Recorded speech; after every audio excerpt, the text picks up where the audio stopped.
பையா நான் இத கேட்கலாமான்னு தெரியல. நீங்க என் தங்கச்சிய கல்யாணம் பண்ணிக்கிட்டா எனக்கு ரொம்ப சந்தோஷமா இருக்கும். என் தங்கச்சிய நான் எதுக்காக இந்த ஊருக்கு கூட்டிட்டு வந்தேன்னு நெனைக்கிறீங்க? அவளுக்கு இங்கேயே ஒரு நல்ல இடமா பார்த்து கல்யாணம் பண்ணி குடுக்கணும் அப்படிங்கிறதுக்காக தான்.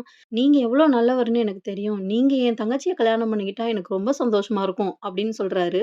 சேரன் அப்படியே ஷாக் ஆயிர்றாரு. "என்ன நீ இப்படி சொல்ற? விளையாடாத" அப்படின்னு சொல்றாரு.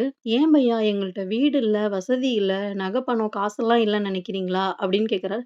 "ச்சீ! ச்சீ! அப்படிலாம் ஒண்ணும் இல்ல. என்ன நீ அப்படி பேசுற? அதெல்லாம் நான் நெனைக்கல" அப்படின்னு சொல்றாரு. சேரன் சந்தா என்ன நெனைப்பாங்களோ அப்படின்ட்டு பார்க்குறாங்க. ஆனா சந்தா வெட்கப்பட்டுட்டு உள்ள சிரிச்சுட்டு ஓடுறாங்க. அத சேரன் பார்த்துட்டு, "என்ன இவ சிரிச்சுக்கிட்டே வெட்கப்பட்டுட்டு ஓடுறா? ஒருவேள அவளுக்கு என்ன புடிச்சிருக்கோ?" அப்படின்னு யோசிக்கிறாரு. ஒரு 2 நிமிஷம் யோசிச்சதுக்கப்புறம், பின்னாடி திரும்பி பார்த்து சந்தாவ சிரிக்கிறாரு. அவங்களும் பதிலுக்கு சிரிக்கிறாங்க. இவங்க 2 பேரும் மாறி மாறி வெட்கப்பட்டு சிரிக்கிறத அவங்க அண்ணன் அனீஷ் பார்க்குறாங்க. "ஆஹா! ஒர்க் அவுட் ஆயிடுச்சடா" அப்படின்னு மனசுல நெனச்சிருப்பாரு.